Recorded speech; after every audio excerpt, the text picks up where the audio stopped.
नमस्कार दोस्तों, इन्फोटॉस के बहुत ही फ्रेश एपिसोड में आपका स्वागत है। तो चलिए शुरू करते हैं। आज की दोस्तों सबसे पहली अपडेट निकल कर आ रही है Pune Nashik semi high speed rail line project को लेकर, जहां पर दोस्तों फाइनली काफी लंबे समय के बाद पुणे नासिक रेल लाइन जो कि एक semi high speed rail line होगी, इसके लिए जो लैंड एक्विजिशन का काम है वो स्टार्ट हो गया है। तो दोस्तों Pune Nashik rail line project ये हमारे देश का सबसे लो कॉस्ट वाला semi high speed rail line होगी, जो पुणे से नासिक के बीच में टोटल 231 किलोमीटर का जो रूट है उसको कवर करेगी। एंड इसके थ्रू टोटल 21 न्यू स्टेशन को कंस्ट्रक्ट किया जाएगा। एंड इस तरह ये रेल लाइन पुणे, अहमदनगर, नासिक इन तीनों डिस्ट्रिक्ट्स को directly short route and high speed rail से कनेक्ट कर देगी। और इनिशियली दोस्तों इसके लिए जो लैंड एक्विजिशन का काम स्टार्ट किया गया है उसके थ्रू पुणे के 12 विलेजेस में जो कि हवेली तहसील के अंडर में आते हैं वहां पर काम की स्टार्टिंग हुई है। इसके साथ साथ में 8 और विलेजेस में जो लैंड मेजरमेंट का काम है वो भी कंप्लीट हो गया है, और 2 और विलेजेस में जो लैंड मेजरमेंट का काम है वो पार्शली कंप्लीट हो गया है।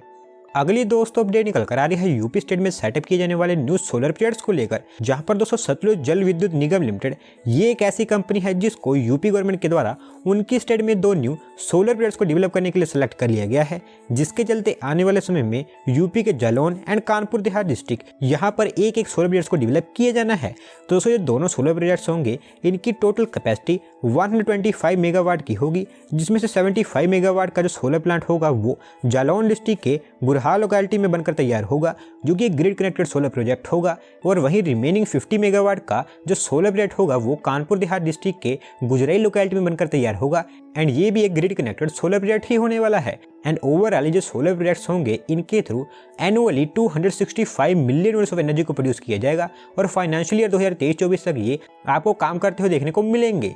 बढ़ते हैं दोस्तों अगली अपडेट की तरफ, जो निकल कर आ रही है हमारी सेंट्रल गवर्नमेंट की PLI स्कीम्स को लेकर, जहां पर दोस्तों वर्ल्ड बैंक जो कि वाशिंगटन DC हेडक्वार्टर्ड है, इनके द्वारा एक कहा गया है कि इंडियन गवर्नमेंट की जो PLI स्कीम है वो आने वाले समय में हमारे देश की जो GDP है उसके ग्रोथ रेट को और भी तेजी से इंक्रीज करने वाली है। एंड इस PLI स्कीम की स्टडी करते हुए वर्ल्ड बैंक के द्वारा ये भी कहा गया है कि 2027 तक जो PLI स्कीम होगी ये इंडियन GDP में 1.7% का कॉन्ट्रीब्यूशन करने वाली है। तो दोस्तों जो PLI स्कीम्स हैं इनको हमारी सेंट्रल गवर्नमेंट के द्वारा हमारे देश में बहुत domestic and foreign private investment को अट्रैक्ट करने के लिए अनाउंस किया गया था। एंड इसको उस समय हमारे देश में अनाउंस किया गया है जब हमारी इकोनॉमी नेगेटिव में ग्रोथ कर रही थी। लेकिन वर्ल्ड बैंक के अकॉर्डिंग जो PLI स्कीम होगी ये आने वाले समय में भारत के लिए काफी हेल्पफुल साबित होगी। एंड उनके अकॉर्डिंग ये भारत सरकार का काफ़ी अच्छा स्टेप है, जो कि आने वाले समय में हमारे देश में जो इकोनॉमिक एक्टिविटी है उसको रिबाउंड करने का काम करेगी। और इसी का इफेक्ट होगा कि नेक्स्ट फाइनेंशियल ईयर में हमारी जो इंडियन GDP होगी वो 8.7% के ग्रोथ रेट के साथ में इंक्रीज होगी, जबकि वर्ल्ड बैंक के द्वारा इस फाइनेंशियल ईयर में हमारे देश के लिए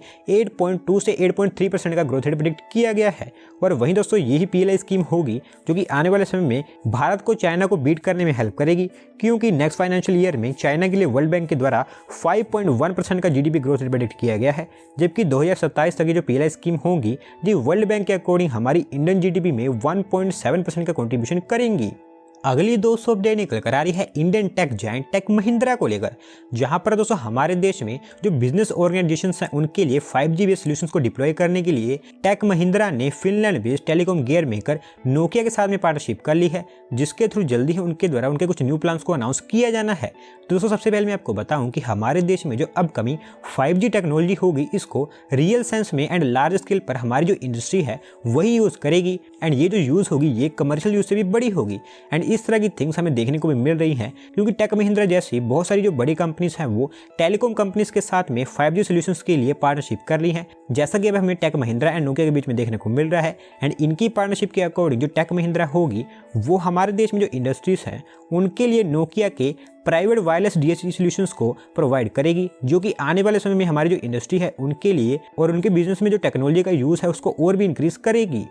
अगली दोस्तों अपडेट निकल कर आ रही है अंडर कंस्ट्रक्शन पुणे मेट्रो को लेकर, जहां पर पुणे मेट्रो की जो एलिवेटेड और प्रायोरिटी स्ट्रेच है इसको हमारे commissioner of metro rail safety के द्वारा सेफ्टी नोट दे दी गई है। एंड जल्दी अब इस एलिवेटेड स्ट्रेच पर जो पुणे मेट्रो के ऑपरेशन है उनको स्टार्ट कर दिया जाएगा। दोस्तों पुणे मेट्रो की PCMC से फुगेबाड़ी के बीच में जो एलिवेटेड स्ट्रेच है इसका inspection last month commissioner of metro rail safety के द्वारा किया गया था। एंड साथ साथ में इसके अंतर्गत 5 मेट्रो स्टेशन को भी उनके द्वारा इंस्पेक्ट किया गया था, जहां पर हमारे commissioner of metro rail safety के द्वारा पुणे मेट्रो के लिए कुछ माइनर सजेशंस दिए गए थे। एंड उन्हीं सजेशंस पर काम करते हुए जो काम है उनको कंप्लीट कर दिया गया है, जिसके चलते PCMC से फुगेबाड़ी के बीच में जो एलिवेटेड स्ट्रेच है इसके साथ साथ Pimpri station, Sant Tukaram Nagar station, Kasarwadi, Nashik Phata and Phugewadi station, इनको भी हमारे commissioner of metro rail safety के द्वारा सेफ्टी अप्रूवल दे दी गई है एंड जल्दी ही अब यहाँ पर ऑपरेशन स्टार्ट होते देखने को मिलेंगे।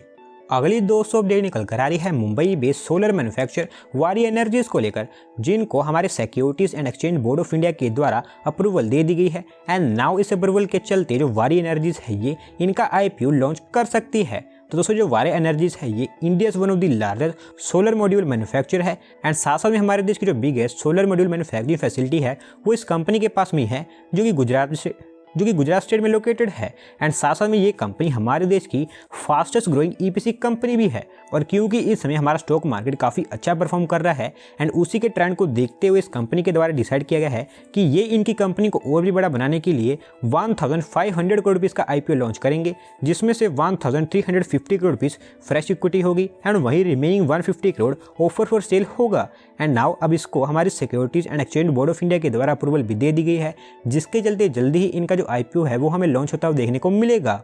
बढ़ते हैं दोस्तों अगली अपडेट की तरफ, जो निकल कर आ रही है हमारे देश में प्लान किए गए एक न्यू RRTS कॉरिडोर को लेकर, जहां पर दोस्तों हरियाणा स्टेट की और भी सिटीज को डायरेक्टली दिल्ली NCR रीजन से कनेक्ट करने के लिए हरियाणा गवर्नमेंट के द्वारा डिसाइड किया गया है कि वो दिल्ली से हिसार के बीच में एक और RRTS कॉरिडोर को डेवलप करेंगे एंड इस कॉरिडोर का जो प्रपोजल है वो उन्होंने सेंट्रल गवर्नमेंट के सामने रख दिया है। तो दोस्तों RRTS के फेज 1 एंड फेज 2 के थ्रू हरियाणा के रोहतक, पलवल, फरीदाबाद, सोनीपत एंड पानीपत इन सब डिस्ट्रिक्ट्स को कवर किया जाना है एंड जो सभी के सभी डिस्ट्रिक्ट्स हैं ये NCR रीजन के बहुत ही पास में लोकेटेड हैं। एक तरह से आप कह सकते हैं कि ये सभी के सभी डिस्ट्रिक्ट्स NCR रीजन को टच ही करते हैं, लेकिन हरियाणा का जो हिसार डिस्ट्रिक्ट है वो NCR रीजन से काफ़ी दूर में लोकेटेड है। पर जैसा कि मैंने आपको कहा कि जो हरियाणा गवर्नमेंट है उनका प्लान है कि वो उनकी स्टेट के ज़्यादा से ज़्यादा जो सिटीज़ हैं उनको NCR रीजन से डायरेक्टली कनेक्ट करेंगे, जिसके चलते उन्होंने हमारी सेंट्रल गवर्नमेंट को हिसार को दिल्ली से कनेक्ट करने के लिए जो RRTS कॉरिडोर है इसका प्रपोजल भेजा है, जिसके थ्रू उनका कहना है कि जो दोनों की दोनों सिटीज़ होंगी ये डायरेक्टली आपस में लिंक भी हो जाएंगी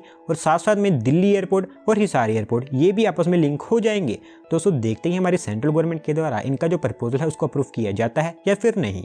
आज की दोस्तों लास्ट अपडेट निकल कर आ रही है बेंगलुरु कर्नाटक से, जहां पर दोस्तों बेंगलुरु सिटी के वो एरियाज जहां पर अभी तक स्ट्रीट लाइट्स को इंस्टॉल नहीं किया गया है अब वहां पर भी स्ट्रीट लाइट्स इंस्टॉल होने वाली है, क्योंकि बृहद बेंगलुरु महानगर पालिका के द्वारा डिसाइड किया है कि वो बेंगलुरु में 53,732 न्यू स्ट्रीट लाइट्स को इंस्टॉल करने वाले हैं। तो दोस्तों BBMP के अकॉर्डिंग बेंगलुरु सिटी में as of now 4.85 lakh street lights install हो चुकी हैं एंड अभी भी बेंगलुरु में बहुत सारे एरियाज ऐसे हैं, मेनली आउटर जोन्स ऐसे हैं जहां पर स्ट्रीट लाइट इंस्टॉल नहीं की गई हैं एंड ये जो एरियाज है यहाँ पर हमेशा डार्कनेस देखने को मिलती है एंड 53,732 न्यू स्ट्रीट लाइट्स के चलते आने वाले समय में बेंगलुरु सिटी में 511.59 किलोमीटर के जो रोड्स हैं वो इल्यूमिनेट होते हुए देखने को मिलेंगे एंड साथ साथ में BBMP के द्वारा इन स्ट्रीट लाइट्स को इंस्टॉल करने के लिए 85.5 करोड़ रुपये स्पेंड करने का प्लान बनाया गया है, जिस पर जल्दी ही काम स्टार्ट कर दिया जाएगा।